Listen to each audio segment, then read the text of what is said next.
Bonjour Christian, donc nous sommes ici à Monceau-les-Mines pour la 3e édition de l'Assemblée des Assemblées. Et sur le stand Jean David, qui est le médic qui fait l'exploit de faire une marche de Marseille jusqu'à Paris. Et il a fait l'honneur de s'arrêter en Suisse, à Genève, où il a rencontré une délégation de Gilets jaunes locales qui lui ont permis de faciliter des rencontres et de rencontrer des gens, notamment à l'ONU, des députés. Jean David donc, a invité notre équipe à le voir sur son stand à Monceau-les-Mines et nous a prié de rencontrer un Christian que j'ai rencontré, qui est, je dirais, qui l'assiste de manière logistique et qui a quelques mots à dire. Alors effectivement, j'assiste Jean-Marie David, qu'on appelle, qui est surnommé Petit Jean, parce que sa démarche a un caractère tout à fait emblématique.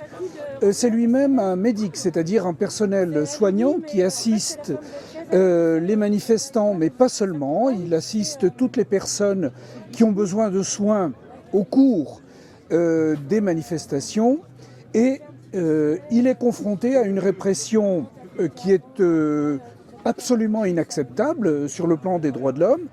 La police le taxe, c'est-à-dire qu'il a des amendes de 135 € à partir du moment où il est sur la voie publique. Son matériel de secours et d'assistance qu'il a acheté sur ses deniers personnels est confisqué par la gendarmerie, la police, etc. Et il a bien compris que c'est une mesure systématique d'intimidation des Gilets jaunes en tant que tels, où on leur fait peur en leur disant « si vous avez des ennuis de santé, vous êtes livrés à vous-même, personne ne vous viendra en aide ». Donc c'est cette technique de terrorisation des Gilets jaunes qui est à l'œuvre et avec laquelle il est en conflit absolu, d'autant plus que la violence c'est quelque chose qu'il connaît. C'est un ancien militaire d'un régiment d'élite de l'armée française qui s'appelle le 501e régiment de chars de combat. Ce sont des chars lourds, des AMX-30. Donc la violence et l'ultra-violence, c'est quelque chose qu'il connaît et qui n'a pas de prise sur ses valeurs humanitaires, sur ses valeurs de citoyen. Donc il a décidé de ne plus pleurer devant cette impuissance à laquelle on essaye de le réduire et de prendre des moyens pour lutter à sa façon. En clair, il a décidé de marcher, d'organiser une marche blanche des médics et de partir, comme tu l'as dit, de Marseille jusqu'à Paris et de rencontrer coûte que coûte le président Macron, quitte à aller en prison, quitte à faire l'objet d'un procès, etc. Pour ceux qui regardent ce reportage, est-ce qu'ils ont la possibilité d'aider Jean David et comment faire dans ce cas-là? Est-ce qu'il existe un site internet, une adresse? Et est-ce qu'il a besoin d'aide aussi? Jean-Marie David a absolument besoin d'aide, il est tout seul, donc le sens de sa démarche ne peut avoir de valeur que s'il est relayé, que s'il est pris en charge par d'autres citoyens, d'autres personnes qui peuvent être en accord avec lui. Et donc il y a une pétition, il faut qu'il représente quelque chose, qu'il représente un nombre. Et donc il est très important que tout le monde puisse apporter sa signature sur un site. Je pense qu'on peut donner son adresse, l'adresse internet de cette pétition. D'autre part, il a un besoin très concret, très matériel. Il se déplace à pied d'une façon rigoureusement éthique, c'est-à-dire qu'il se déplace complètement à pied, mètre par mètre, et il a besoin d'une assistance matérielle. Il a une Jeep et il est obligé d'être aidé par quelqu'un qui conduit cette Jeep et qui l'accompagne. Alors la question, c'est d'avoir un relais de conduite de la Jeep. C'est une Jeep de l'armée, un P4, et il a besoin qu'on l'accompagne et qu'un relais soit organisé régulièrement. L'importance, comme nous sommes ici à la 3e Assemblée des Gilets jaunes, c'est que toutes les assemblées soient informées et puisse apporter cette solidarité, ce soutien. Donc, ce qu'il faut dire, c'est que même s'il a une Jeep qui le suit, parce qu'il a besoin d'avoir ses vêtements, parce que c'est quand même un projet qui dure un mois, Oui. il n'y a aucune triche possible. Hein. Donc il fait tout le parcours à pied, Oui. mais ce sont des bénévoles qui prennent son véhicule et qui l'amènent de rond-point à rond-point, de camp à camp. Et jusqu'à présent, la preuve que le mouvement n'est pas fini, il a toujours trouvé quelqu'un et il a toujours pu être hébergé sur des camps ou alors trouver des contacts locaux qui ont pu lui proposer des solutions. Tout à fait. Son combat est un combat moral extrêmement rigoureux et exigeant, et c'est en ce sens que nous devons le soutenir au maximum. Un mot par rapport à sa visite à l'ONU. Il y est allé, ça a été assez peu médiatisé. Alors si ça n'a pas été médiatisé, c'est pas que l'événement n'existe pas, c'est qu'aujourd'hui avec les médias mainstream, c'est très compliqué de parler de phénomènes autour des Gilets jaunes. Je pense que cette démarche aurait eu lieu au début, il y aurait eu certainement plus d'intérêt, ça aurait été relié parce que c'était de la forme de la curiosité. Mais aujourd'hui, malgré l'exploit, force est de constater que les médias traditionnels censurent complètement cette démarche. Et quel est votre avis par rapport à cette situation ? Et est-ce que ça présente un risque ou alors peut-être une opportunité pour réveiller les gens et dire ça suffit, n'écoutez plus les médias mainstream et renseignez-vous autrement? La question se résume en fait à un combat pour la conscience des citoyens. En fait, il faut voir que nous sommes en face d'un problème extrêmement grave sur le plan psychologique qui est un déni de réalité. C'est-à-dire que nous sommes confrontés à une réalité qui est prouvée, qui est probante. Il y a des preuves de tous les côtés, il y a des témoignages, il y a des reportages, il y a des écrits. Malgré tout cela, nous sommes dans un déni, ce qui est une forme de pathologie grave. Effectivement, par rapport à ce qui s'est passé à l'ONU, il y a eu des plaintes devant la commission des droits de l'homme de l'ONU. Cette plainte est correctement argumentée, mais le gouvernement français a répondu comme il le fait habituellement, c'est-à-dire en utilisant un vocabulaire juridique pour dire le contraire de la réalité, c'est-à-dire qu'il parle d'allégations, il est toujours dans le déni, donc plus aucun dialogue n'est possible, plus aucune institution démocratique ne peut fonctionner dans ce contexte-là. Alors, naturellement, c'est une bataille de conscience par rapport aux citoyens pour qu'ils se rendent compte dans quelle situation nous sommes et que cette lutte est sans concession, c'est une lutte absolument frontale. Les apparences de démocratie sont en fait une imposture et les apparences de l'égalité internationale sont une imposture. Voilà, nous avons les moyens d'expliquer tout cela, de nous battre sur ce sujet. On sait qu'en France, l'information est verrouillée. Mais elle est verrouillée aussi de façon à ce que ça ne sorte pas d'extérieur.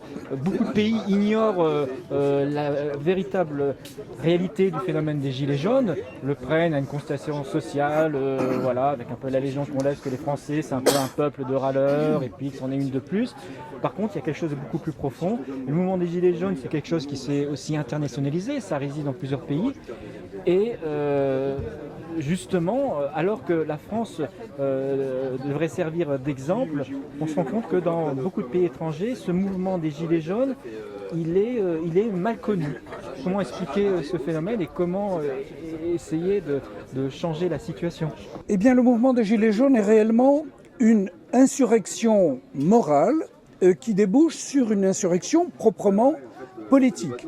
Alors, la question de l'audience de ce mouvement des Gilets jaunes au niveau international recoupe l'histoire de la Révolution. On estime que la Révolution française est une référence au niveau mondial, etc. Je pense qu'il faut relativiser tout cela, puisque la Révolution française s'inscrit dans ce qu'on appelle les révolutions atlantiques, qui contiennent d'abord la Révolution en Angleterre, ensuite la Révolution en Amérique, et simultanément il y a eu des révolutions en France, dans les Pays-Bas et en Suisse. Donc c'est déjà un mouvement international dont il faut avoir la mémoire pour savoir que nous ne sommes pas seuls, que nous sommes parmi des citoyens et que ce débat, ce combat est un combat international. Maintenant, pour que les gens puissent partager ce combat, nous devons franchir l'omerta des médias qui sont complices, qui sont dans le système et dont la finalité est d'étouffer la voix de la vérité politique des citoyens qui se battent sur le plan des valeurs politiques, humaines, concrètes, quotidiennes, mais surtout universelles. La tactique des pouvoirs publics actuels, c'est une tactique de captation de la conscience des citoyens. Alors, tout est bon pour cela, et on est vraiment dans une situation qu'on connaît avec Orwell, par exemple, qui dit que la plus grande des dictatures, c'est la dictature qui est exercée par des intellectuels de pouvoir qui transforment les mots, qui utilisent les mots pour leur faire dire le contraire de ce qu'ils disent, pour fasciner un petit peu l'opinion publique. Donc c'est exactement ce que fait le gouvernement en disant la vérité, c'est la vérité officielle des journalistes accrédités par le pouvoir. Nous savons, nous, citoyens, que les critères de la vérité ne sont pas ceux-là et que ce sont des critères extrêmement exigeants qui sont à la disposition de tout le monde. C'est la réalité et l'utilisation de la raison. Donc la bataille est une bataille fondamentale, une bataille de principe. C'est d'autant plus vrai qu'on voit qu'il y a eu des exemples flagrants de parti pris, de désinformation. Je repense notamment lors des événements des Gilets jaunes, la fameuse attaque de l'hôpital Necker, qui n'en était pas une, mais qui a été relayée de médias en médias, auxquels ils ont dit des hordes sauvages ont attaqué un hôpital et toutes les personnes et politiques se sont rejoints pour condamner. Et en fait, il ne s'agissait que d'un petit groupe, premièrement, qui était venu se réfugier parce que la réalité, c'est qu'ils étaient gazés, ils étaient nassés et des gens ont cherché simplement à se mettre à l'abri. Et il n'y a pas eu les dégradations, comme ils ont dit, à l'intérieur. Il y a eu des dégradations, c'est vrai, sur des vitres extérieures, mais ces dégradations qui ont été filmées n'ont été le fait que d'une seule personne avec un marteau. Et ce qui est très surprenant, c'est qu'on voyait la police à quelques dizaines de mètres qui n'ont pas réagi. Alors, l'exemple qui est donné est emblématique d'une grande difficulté du pouvoir. C'est-à-dire que le pouvoir essaye de monter des mensonges pour gagner l'opinion publique. Le problème, c'est que ces techniques, qui étaient des techniques utilisées il y a très longtemps, sont maintenant un petit peu éculées, un peu dépassées par la capacité critique des citoyens en général, notamment des citoyens français qui sont formés, informés, critiques, capables de réfléchir et capables d'exiger des preuves de ce qui est donné. Alors c'est extrêmement affligeant pour le pouvoir puisque tout pouvoir a besoin d'un minimum de crédibilité pour avoir un minimum de légitimité. Et utiliser systématiquement le mensonge le place dans une situation extrêmement délicate vis-à-vis notamment de la justice. Et là, on voit qu'il est en grande difficulté, il est en recul en quelque sorte. Mais cette technique est absolument énorme puisque c'est le mensonge au plus haut niveau du pouvoir qui est en cause. Ceci dit, ça peut fonctionner quand même pour une frange de la population. Il faut quand même voir la réalité, même si on peut parfois se poser les questions sur s'il y a eu des triches ou pas, mais les dernières élections ont quand même placé le parti LREM en seconde position, très proche, et de ce fait, donc, ils ont encore beaucoup de députés. Et quand on entend les mesures officielles des médias mainstream, ils disent ah bah c'est une victoire de Macron. J'ai lu justement, France 3 était venu ici, ils ont fait un petit reportage d'une minute et demie, et la conclusion était ce sont finalement ceux qui sont là, c'est le noyau dur, c'est quelques-uns, mais ça va être difficile pour eux de continuer parce que le parti de la République En Marche a gagné les dernières élections. Voilà ce qu'ils ont dit sur France 3. Qu'est-ce que vous avez à répondre?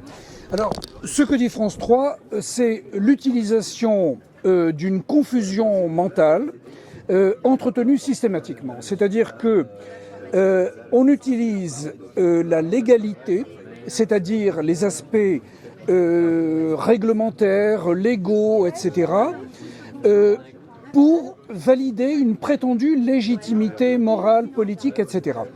C'est un conflit frontal. Les Gilets jaunes sont en insurrection sur des plans de valeurs fondamentales, et ça s'est vu à travers tout un travail qui a été fait en France au moment du grand débat, cette manipulation institutionnelle de l'opinion qui a été contrée par une autre démarche qui s'appelle le vrai débat, qui montre que la grande majorité des Français, premièrement, considèrent le système politique comme non fiable, très majoritairement à 85%. Donc on peut toujours essayer de nous vendre cette marchandise frelatée, mais les gens n'ont pas envie d'acheter ça. Et deuxièmement, ils considèrent que les valeurs qui sont les leurs et les nôtres, il faut dire que le vrai débat, c'est à la fois les Gilets jaunes, mais pas seulement les Gilets jaunes. Ça concerne les citoyens globalement. Et la conclusion, c'est que les valeurs qui sont retenues sont des valeurs fondamentales, celles de la révolution, celles de la démocratie, celles de la résistance, et qui va jusqu'à réclamer, par exemple, un développement des services publics, un renforcement des services publics, une moralisation de la rémunération des élus et une renationalisation ou une nationalisation des biens publics. Donc on voit que sur le plan politique, le conflit est absolument frontal et irréductible, et ça n'est pas quelques petits arguments télévisés ou télévisuels qui peuvent résoudre cette question. Naturellement, la propagande et la lutte des idées sont un élément très important. Alors revenons justement sur la question du grand débat, puisque ça avait été annoncé par Macron comme vraiment la possibilité à tous les citoyens, et pas seulement les Gilets jaunes, d'intervenir, de poser les grandes questions, et puis que ça soit repris. Finalement, qu'est-ce qu'on retient de ce grand débat?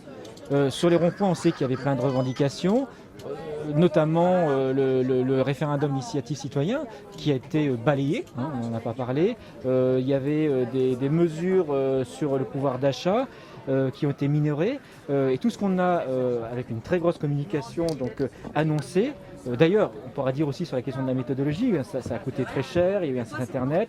Il faut savoir qu'ils n'ont pas dépouillé toutes les questions, ils n'en avaient fait qu'une partie, qu'ils avaient déjà les réponses. À croire qu'en fin de compte, c'est le programme qui va l'appliquer et puis qu'ils essaient de le mettre en place.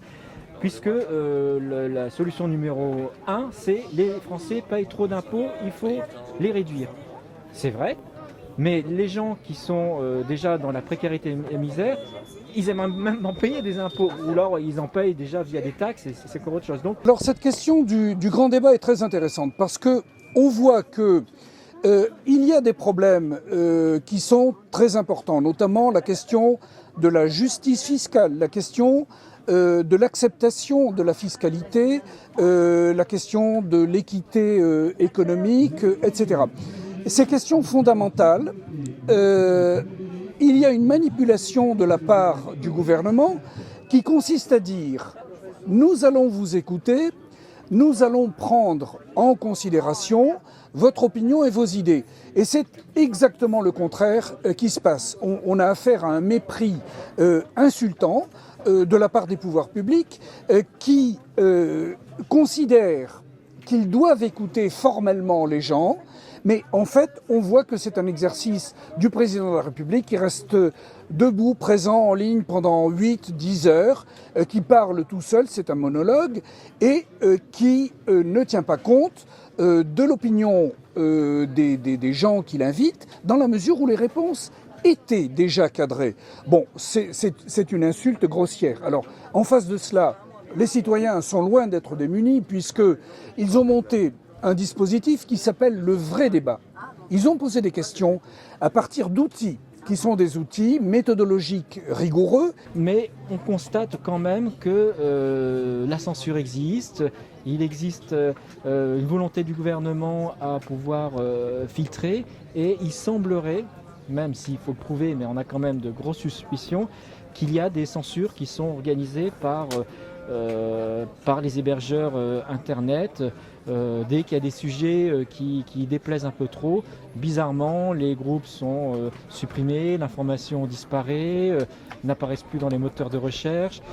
Donc voilà, c'est un danger, parce que si on continue comme ça, on va partir sur un Internet à la chinoise, où en fin de compte on ne pourra absolument rien dire, puisque dans la seconde où vous déclarerez quelque chose qui est à l'encontre de la pensée unique, vous êtes pénalisé. Donc ça c'est un danger, c'est quelque chose qu'il faut déjà parler pour que les gens soient informés, et ensuite trouver les moyens pour pouvoir conserver cet espace de liberté. Alors le sujet qui est évoqué, c'est-à-dire l'emprise des médias ou des GAFA sur la liberté d'expression, n'est pas une surprise, puisque ces grands opérateurs ont d'abord pour finalité le profit, et certainement pas l'encouragement de la démocratie. Alors, nous sommes dans un contexte qui est l'héritage des Lumières, c'est-à-dire que depuis le XVIIIe siècle, la lutte pour l'émancipation passe par l'identification des problèmes. Donc là, nous devons avoir accès à la réalité des choses, et c'est un combat qui passe par la remise en cause de la tentative des GAFA de neutraliser l'esprit critique des citoyens. Donc, les citoyens, dont les Gilets jaunes font à l'évidence partie, utilisent leur esprit critique, utilisent les outils dont ils disposent pour savoir si on leur raconte des cracks, tout simplement, et ils utilisent leur raison pour pouvoir construire des raisonnements. La preuve, c'est que même si les médias ne permettent pas d'avoir accès à des informations qui renforcent le mouvement est auto-entretenu, auto-porté, et ce qui se passe actuellement à Montceau-les-Mines en est la preuve. C'est-à-dire que c'est la 3e assemblée des assemblées des Gilets jaunes, et qu'il y a à peu près 250, de plus en plus de monde, et que ces groupes se mobilisent, s'organisent pour défendre de façon démocratique leurs convictions. Alors moi j'ai une question, c'est par rapport aux violences policières. On se rend compte que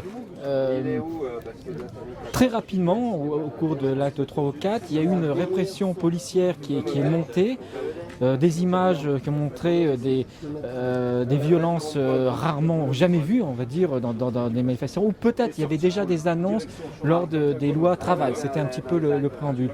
Mais certains chiffres sont parlants, notamment le nombre de tirs de LBD. Je crois qu'on a atteint 20 000 tirs, ce qui est hallucinant. Or, le LBD est une arme dite de défense. Qui dit défense, ça veut dire qu'on devrait tirer, le policier devrait tirer uniquement s'il y a une mise en danger ou s'il doit arrêter.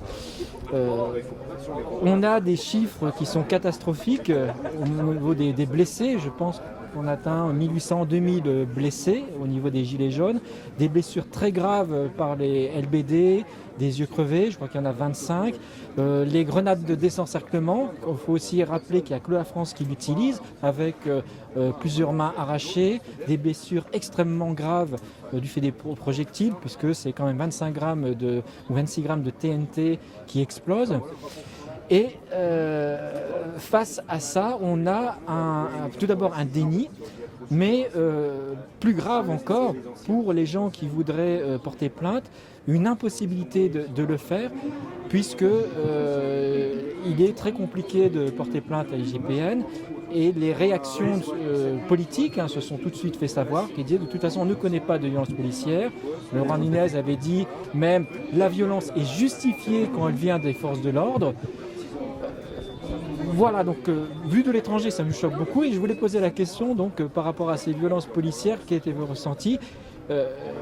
Et puis ça s'inscrit aussi dans la démarche de Jean David qui milite comme médic pour dénoncer ces violences. Parler de violences policières, c'est la partie émergée de l'iceberg. Parce que ce qui est en cause, c'est précisément la remise en cause des libertés fondamentales, et notamment la liberté d'expression, la liberté d'opinion, la liberté de manifester. Et qu'on parle de violence policière est extrêmement réducteur, puisqu'il s'agit de violence policière, de violence judiciaire, puisque précisément quand on demande justice, on ne peut pas obtenir justice. Il y a tout un mécanisme avec les comparutions immédiates et autres qui empêchent d'obtenir justice. Donc il faut conclure, au-delà des violences policières et des violences judiciaires, c'est une violence politique, avec la remise en cause des libertés fondamentales, internationales, reconnues par la Déclaration universelle des droits de l'homme, etc. Bon, donc le gouvernement est dans une très très mauvaise passe, parce que il est en face de valeurs importantes sur le plan universel, défendues un petit peu partout, et le problème pour lui, c'est que si les plaintes ne sont pas recevables au niveau français parce que la chancellerie a interdit au procureur d'enregistrer ces plaintes, les réactions au niveau international sont importantes. Il y a par exemple la Cour européenne des droits de l'homme qui peut fonctionner, la Commission internationale des droits de l'homme auprès de l'ONU qui a reconnu tout ce qui se passe. Donc la bataille dépasse un petit peu la France. Alors, cette question de la violence, la France n'est pas nécessairement un pays aussi démocratique qu'elle le prétend, puisqu'on retrouve là des réflexes. En 1938, la France n'était pas aussi démocratique qu'elle le prétend. Et la France a mené des guerres coloniales, notamment l'une des plus difficiles, c'était la guerre d'Algérie, avec une date importante, qui était 1962, l'indépendance de l'Algérie. Or, ce qui s'est passé, notamment le 17 octobre 1961, ce sont des violences policières vis-à-vis d'Algériens qui manifestaient à Paris, et dont il a été extrêmement difficile de rendre compte. L'accès aux archives a été interdit pendant des années. Il a fallu plusieurs dizaines d'années pour mettre en évidence ce type de problème. Alors, d'autre part, le gouvernement s'appuie sur la police, la justice s'appuie sur la police, et il y a une sorte d'imposture à présenter ça comme une garantie pour les citoyens, et plutôt un comportement de dictature au sens matériel du terme. C'est pas une exagération linguistique de vocabulaire, mais on constate qu'il n'y a pas de possibilité de faire intervenir la justice. Alors, vous parlez de l'inspection générale de la police nationale. Vous parlez de l'inspection générale de la gendarmerie nationale. Les gens qui sont un petit peu au courant du fonctionnement administratif, juridique, etc., savent que des corps d'inspection interne à l'administration sont surtout organisés pour passer l'éponge. Voilà, sinon il y aurait une indépendance de la justice. Certains constitutionnalistes, comme Dominique Rousseau, considèrent que même la justice administrative, avec le Conseil d'État, etc., sont une anomalie, et qu'il faudrait que la justice, même la justice administrative, soit rendue par une chambre spécifique de la Cour de cassation. Donc on voit bien qu'on essaye de raconter des histoires, mais que le système est vicié. Quand on vous dit on confie votre sort dans les mains de la police nationale, ça veut dire que vous avez toutes les garanties pour qu'on efface tout ce que vous pouvez dire. C'est valable pour les deux inspections, gendarmerie nationale et police nationale. On constate en plus que l'État va de plus en plus loin dans l'illégalité. C'est déjà effectivement pas très normal qu'un policier ne puisse pas être jugé comme un simple citoyen. En tout cas quand les faits sont avérés, hein, je l'entends bien. Mais il devrait y avoir la justice devrait être égale pour tous. Et on constate maintenant un phénomène encore plus grave, c'est que l'illégalité se déploie, elle est même recommandée par la hiérarchie, puisque des policiers cachent leur numéro d'immatriculation, se cachent le visage. Et tout récemment, on a vu que l'État a passé commande de motos pour faire des brigades de voltigeurs qui rappellent l'époque de Pasqua avec l'affaire Nalekwe Sekim qui avait entraîné la mort de ce manifestant. Donc on a vraiment l'impression que tout ça ne sert pas de leçon, qu'on retourne en arrière, voire pire, puisque ces fameuses motos voltigeurs se permettent même de cacher leur plaque d'immatriculation. Donc on est vraiment dans un monde très étrange. Et quel est votre avis sur cette situation ? Alors, la situation qui est décrite est en fait une stratégie de terrorisation de l'esprit critique, de la liberté d'opinion. Autrement dit, quand on n'a plus d'arguments, on essaye de sidérer le cerveau des citoyens en faisant peur par tous les moyens possibles et imaginables. Et là, on se trouve vraiment dans une stratégie de terreur déterminée, que cela apparaisse ou non. Et cela reprend un peu l'histoire française où on connaissait par exemple sous l'Ancien Régime une volonté délibérée d'utiliser la violence contre toute conscience politique. Ça a duré ensuite pendant pas mal de temps et ça va même maintenant jusqu'à sidérer la possibilité de réfléchir à la question de la violence.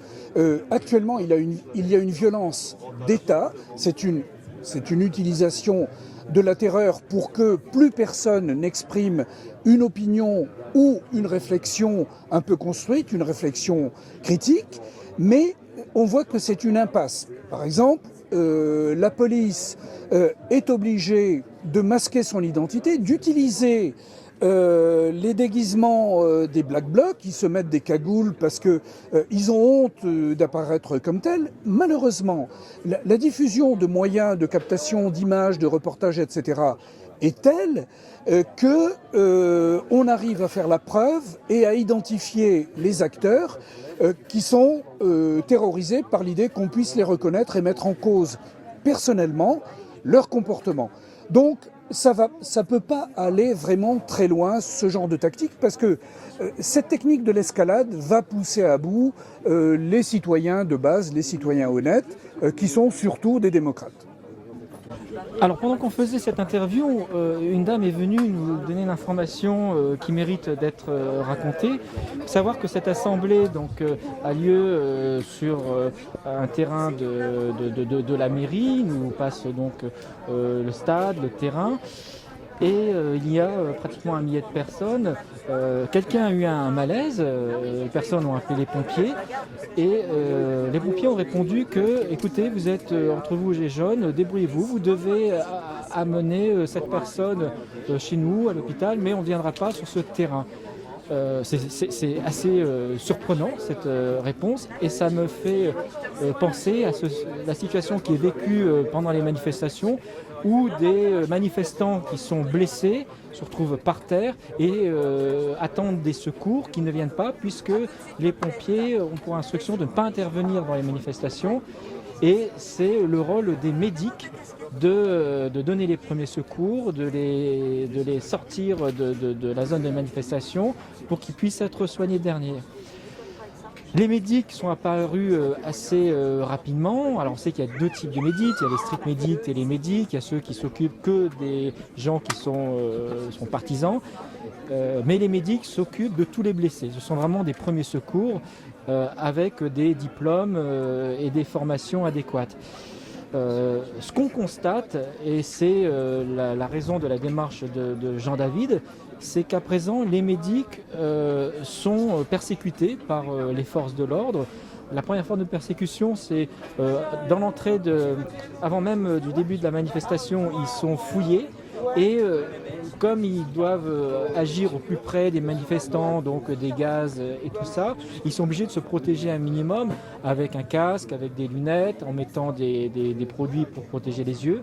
Et ce matériel est confisqué puisqu'on dit, avec cette fameuse loi anti-casseur, si on veut, c'est le titre officiel, de dire que non, si vous avez ces articles, ça veut dire que vous aviez la volonté de commettre des dégradations et on vous l'enlève. Le problème, c'est que ces gens qui portent les premiers secours, s'ils n'ont plus ce matériel, se mettent aussi en danger et ne peuvent plus soigner correctement. Donc ça, c'est déjà une première forme d'intimidation, les contrôles et puis l'interdiction à l'accès, également les confiscations. Mais on a encore une autre forme de persécution qui est encore plus grave, c'est que les médics, lorsqu'ils interviennent, sont aussi pris à partie avec les policiers, reçoivent directement des jets de lacrymogènes, reçoivent des coups de matraque. Ça, il y a beaucoup de vidéos qui montrent, alors que le médic normalement n'est pas censé être un manifestant. Et puis la dernière forme de persécution, c'est vraiment le stade ultime, c'est qu'il y a un certain nombre de médics qui sont poursuivis en justice pour des actes on dit vous n'êtes pas là pour faire les actes de médecine, vous n'êtes pas là pour faire les trucs, et ils reçoivent des amendes convoquées au poste alors qu'ils ont fait leurs actes citoyens de premier secours. La technique qui est utilisée, qui est d'empêcher les médics, street médics ou médics en général, mais toutes les structures de soins, puisqu'il y a également une volonté, par exemple, d'identifier les personnes qui ont participé à des manifestations et qui ont recours à des soins dans les hôpitaux. On voit bien que c'est la technique de terreur qui est utilisée de façon systématique. Mais ça va beaucoup plus loin, c'est-à-dire que on essaye de considérer que les gilets jaunes sont des ennemis et que les lois ne s'appliquent pas à eux. Non seulement les gilets jaunes, mais tous ceux qui peuvent les aider, notamment les services de soins, les journalistes, etc. Bon, donc on voit bien qu'on se heurte à une valeur fondamentale qui s'appelle la valeur de fraternité, qu'on a essayé de remplacer par le mot de solidarité, mais même le mot de solidarité n'existe plus. Or, nous sommes dans une logique juridique qui est celle de la construction de l'ennemi. À partir du moment où on a affaire à un ennemi, tous les moyens sont bons pour le neutraliser.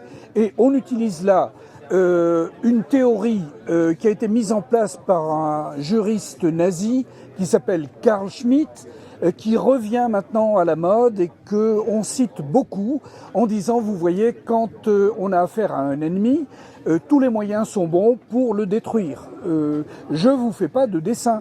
À partir du moment où les pompiers qui arrivent ici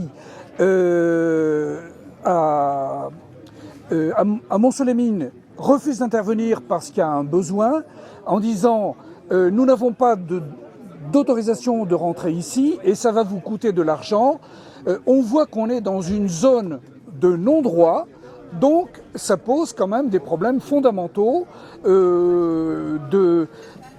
comment se défendre par rapport à cette situation qui est absolument inacceptable. Sur le plan théorique, j'ai parlé de Carl Schmitt à bon droit. C'est-à-dire qu'il faut être clair par rapport à ces questions-là. C'est peut-être même illégal, c'est peut-être illégal. Mais, alors, vous abordez la question de l'illégalité. Alors, c'est une question qui est fondamentale. Est-ce que le droit répond à des critères de légitimité morale? La réponse est oui, dans le meilleur des cas. quand nous avons affaire à une situation démocratique, quand la démocratie arrive à mettre en place des outils permettant de tenir compte de l'intérêt général de la population, etc. Mais vous avez une manipulation qui est l'utilisation du droit, c'est-à-dire de la légalité, comme un critère de légitimité. Les nazis ont fait ça tout le temps. Vous savez très bien que la solution finale est quelque chose qui a été cadré dans des situations réglementaires. Bon, alors il faut peut-être avoir les idées un petit peu claires par rapport à ces choses qui n'ont pas été complètement élucidées, élaborées, discutées, etc. Voilà. La démarche de Jean David, elle s'inscrit en fait en 2 points. Le premier point, c'est donc de dénoncer ces exactions, on en a parlé, mais aussi un deuxième point qui est de faire reconnaître les médics comme très utiles en temps de premier secours et comme des observateurs neutres sur ce qu'ils constatent dans les manifestations, les violences, qu'elles soient des manifestants, parce qu'il y a aussi des violences des manifestants, des violences des casseurs, des black dogs, et puis les violences policières, pas le médic, pas le street médic, qui s'inscrit comme quelqu'un de neutre qui puisse aider toutes les personnes, aurait normalement tous les attributs nécessaires pour pouvoir faire ce rôle d'observateur. Et c'est ce que Jean David a proposé en rencontrant un émissaire des droits humains, des droits de l'homme aux Nations Unies. Donc la question sera étudiée. Et je voulais avoir donc votre avis sur cette proposition. Est-ce que ça va dans le bon sens ou est-ce qu'il faut encore aller plus loin? La question de la démarche de Jean-Marie David, c'est une démarche à la limite du désespoir. C'est en fait quelqu'un qui n'a comme arme que sa propre conscience. En fait, on peut dire que c'est un objecteur de conscience. C'est quelqu'un qui a décidé d'utiliser ses seules possibilités, c'est-à-dire ses jambes, de marcher. Il n'a pas d'entraînement particulier pour parcourir la France de bas en haut, mais il considère qu'il ne peut pas faire autrement que se mettre en marche, comme cela devrait pouvoir plaire à M. Macron, puisque c'est une expression qu'il utilise. Sauf que Jean-Marie ne fait aucun détail en ce qui concerne la conscience, la liberté de conscience, l'obligation de conscience. Donc c'est d'abord un homme qui est solidaire des autres hommes et qui est solidaire par rapport à tout ce qui se passe. C'est-à-dire, il voit des choses, il a le droit de le dire, il a le devoir de dire la vérité, et on ne peut pas faire taire quiconque, qu'il s'agisse de médic, de street médic, etc. Alors, sa démarche est absolument généreuse, mais elle ne doit pas être naïve. On ne peut pas neutraliser une démarche aussi généreuse en la coupant en petits morceaux, en disant les médics ont le droit de faire ça ou pas le droit de faire ça, etc. On est, comme je l'ai dit à maintes reprises au cours de cet entretien, dans une situation frontale. On est en train de détruire ce qu'il y a d'humain dans le fonctionnement de la société. Alors, je rappelle qu'il y a un livre absolument formidable qui s'appelle « Le premier jour de l'inhumanité » qui vient d'être publié par Jacques Bouvresse, qui était titulaire de la chaire de philosophie du langage et de la connaissance au Collège de France. Voilà, on peut se référer à des choses comme ça qui sont d'une extrême gravité et qui nous permettent à nous, citoyens, de nous réarmer moralement et sur le plan de la conscience. Eh bien, moi j'ai traversé toute la France entière et j'ai parlé de vous tout le long, en disant que je voulais vous rencontrer. Il y a beaucoup de monde qui attend que je vous rencontre. Il y a beaucoup de monde qui attend que vous me receviez, parce qu'on a des choses à dire, des choses très importantes. Et je suis un militant pacifiste et un secouriste neutre.